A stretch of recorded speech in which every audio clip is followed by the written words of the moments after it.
Hey guys, how's it going? Philip here with MD Fit. Welcome back to another video. Today we're talking about leg training.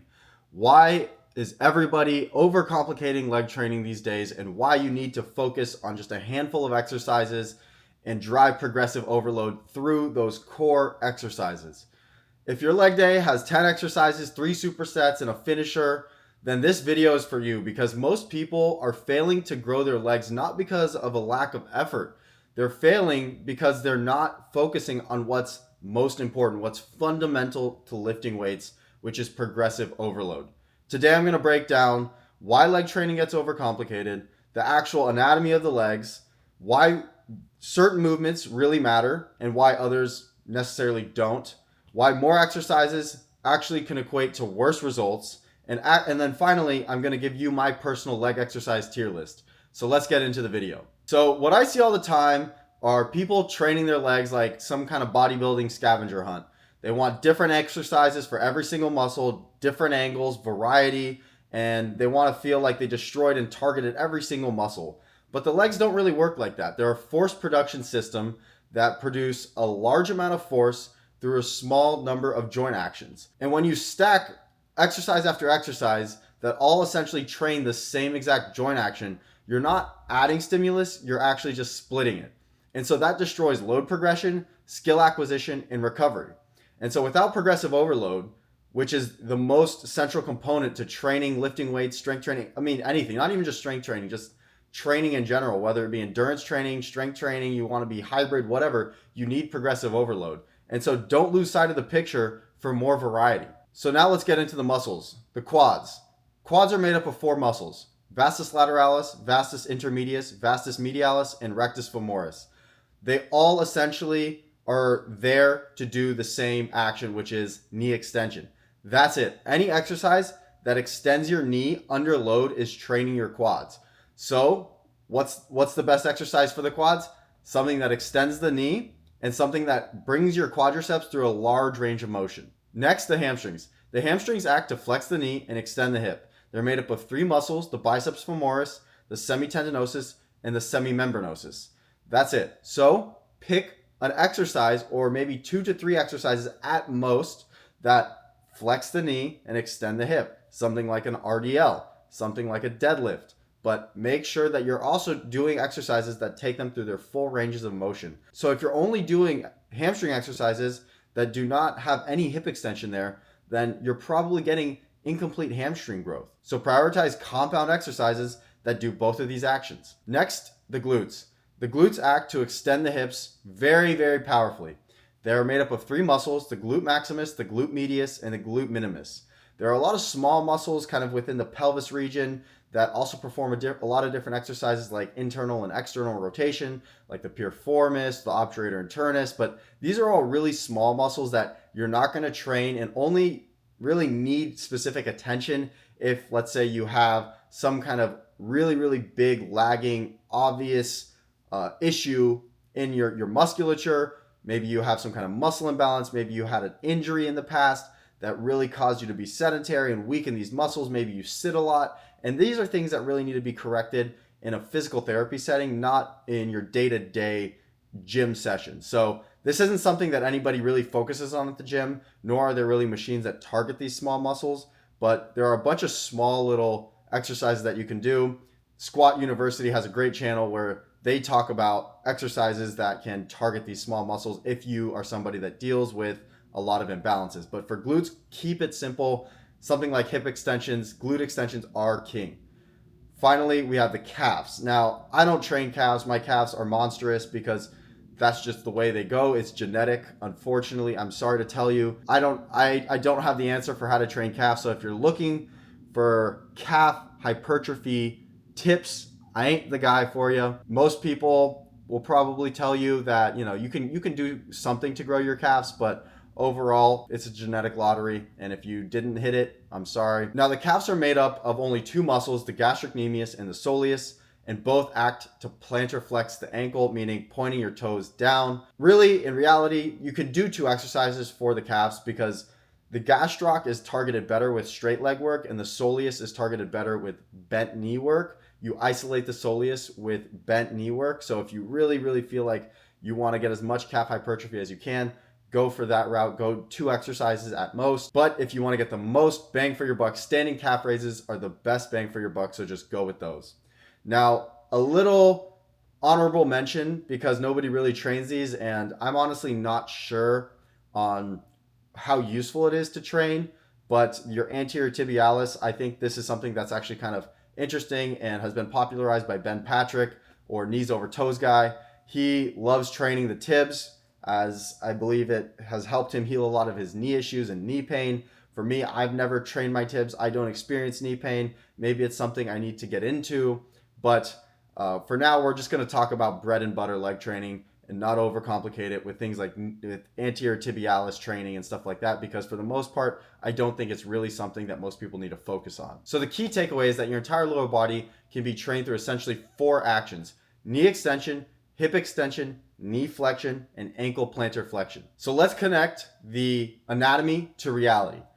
Knee extension can be trained through a few exercises. I like to use a few exercises to train knee extension. I'm a big proponent of squats. I used to squat every time I worked out. I would do full body 3 days a week. That's how I built my base. And I would squat every single day. I would back squat twice a week and front squat once a week. That was really it. That was really all I did for my leg training. And that was pretty minimalist. You can do a little more for quads, right? I actually now do back squat, front squat. I also do some knee extensions or leg extensions, and then I do Bulgarian split squats. So I do have 4 different exercises for my leg training, or for my quads in particular, but I really focus on my bread and butter on my squats. Knee extensions are something that I'll just throw in, occasionally when I feel like I'm really fatigued and my body is not going to be able to handle a lot of compound work. Same thing with split squats. I like split squats because I feel like they're unilateral, and so I think it's good to train unilateral movements here and there, but it's not something that I'm really cranking progressive overload on that hard. I really focus on progressive overloading my squats, and then everything improves from there. Everything builds from there. Everything else is just an accessory lift to my squats. Next would be hip extension. So there's really 2 exercises. There's a king and a queen. I would say the king is the deadlift, and the queen would be a hip extension, like a glute bridge. So if you're really trying to target the glutes. Other than that, I really like Romanian deadlifts or stiff leg deadlifts because they really target the hamstrings very well. And of course, it's a great hamstring exercise because you're not only doing knee flexion, but you're also getting hip extension simultaneously. So you're training the biceps femoris short and long head versus just a pure knee flexion exercise where you're not going to get the full action of the long head of the biceps femoris. So there's a few exercises that you can pick from over here. I like to do some kind of variation of a deadlift. I don't conventionally deadlift too much just because of the recovery cost of it all. If you're running a lot and lifting a lot, it's just going to be challenging to recover with that much axial load, because if you're strong, if you're deadlifting over 400 pounds for reps, right, it's just going to be taxing on your CNS. So I like to do a lot of Romanian deadlifts. I also do some lying leg curls. Every 1 to 2 weeks, I like to throw in a conventional deadlift because it is such a complete exercise. Even though it does have a large recovery cost, I feel like it is worth doing just because it's a great exercise for longevity. It works your low back. It makes sure that you're able to utilize your muscles all in conjunction, all in synchrony, so that you're not just a kind of dysfunctional bodybuilder with a lot of big muscles, but a lot of kind of strange muscle imbalances, which occur when you just focus on machine lifts too much. Finally, calves. As we talked about, standing and seated calf raises are your go-tos, but you can really just do standing calf raises if you want the most bang for your buck. So why does overcomplicating destroy your progress? This is the most important part of the video. Leg growth comes from mechanical tension, load progression, and repeated exposure over time, not novelty. Confusing the muscle is not a real thing. This was a theory made back, I think, in the 80s. I don't know when it was first kind of postulated that you need to confuse the muscle because it does make you more sore, but that doesn't equate to better growth, right? It makes sense from kind of just a theoretical perspective if you don't understand the physiology behind what drives muscle growth, right? If you feel sore, something must be growing, but in reality, that's not the case. A lot of lifting and progressing in weight training is neurologically based. When you first start lifting weights, you gain a lot of strength for the first several months, like 4 or 5 months, I believe. Most of the progress you make, most of the strength gain you make is actually just neurologic adaptation. Your body becomes more efficient at utilizing your muscles. When you are trying to maximally recruit your muscles, right? For the most part, you're not able to recruit 100% of the force that they can put out.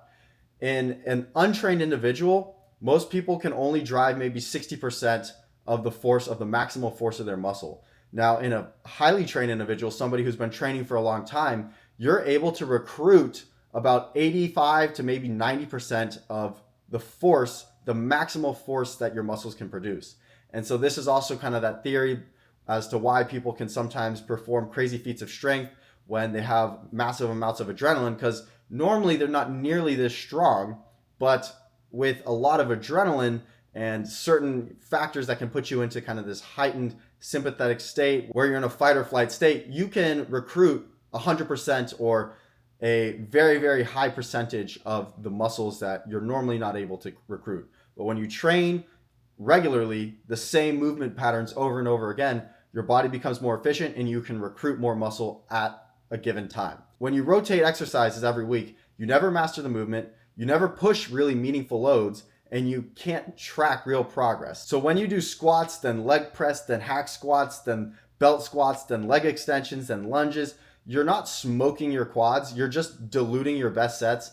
And those last 4 exercises that you did don't really provide meaningful stimulus for growth. So here's an example for a leg day for me. It would be maybe 4 exercises. I'll do a back squat, then I'll do a stiff leg deadlift, then I'll do a knee extension, and maybe a lying hamstring curl if I feel like I need more hamstring. But a lot of the times, because I did squats, which do work your hamstrings on the eccentric, and then I did do a stiff leg deadlift, my hamstrings are already tired.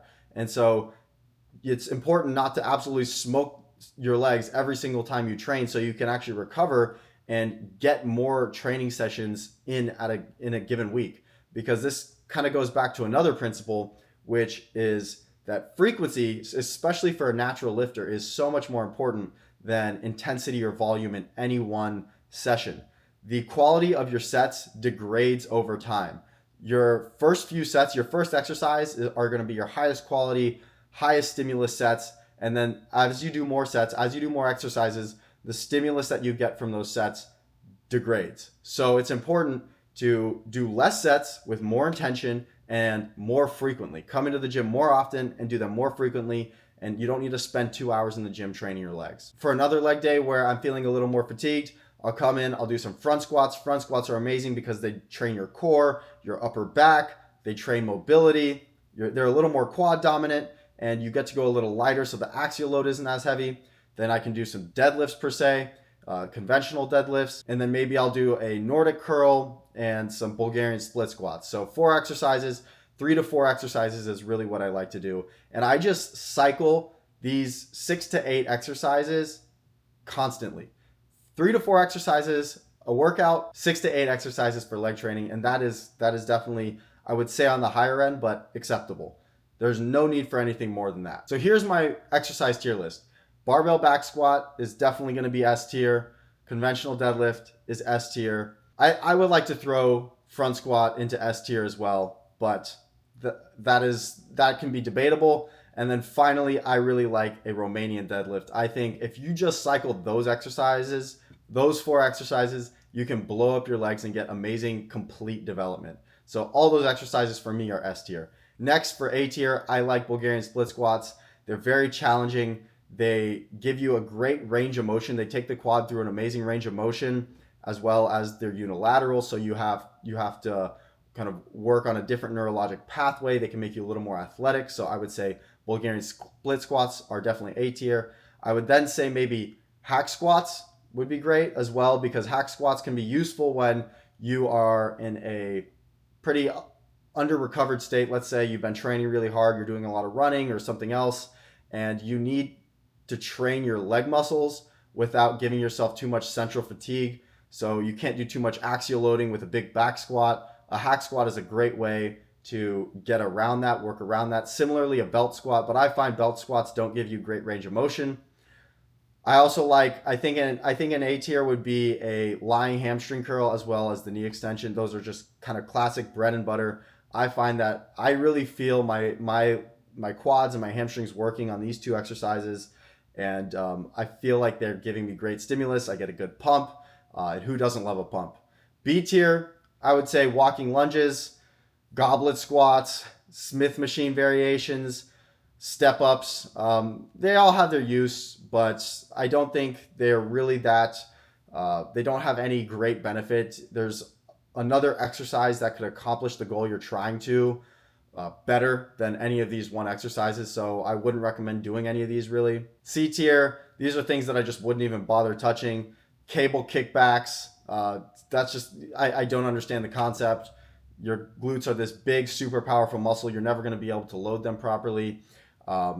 There's also, there's a myriad of exercises you could do here, especially on the Smith machine. You see people doing the donkey kickback on the Smith machine. All of this stuff, useless. So that's going to be my tier list. Stop overcomplicating your leg training. Focus on progressive overload. Focus on becoming neurologically efficient in a few lifts so that you can stimulate and use the muscle that you have.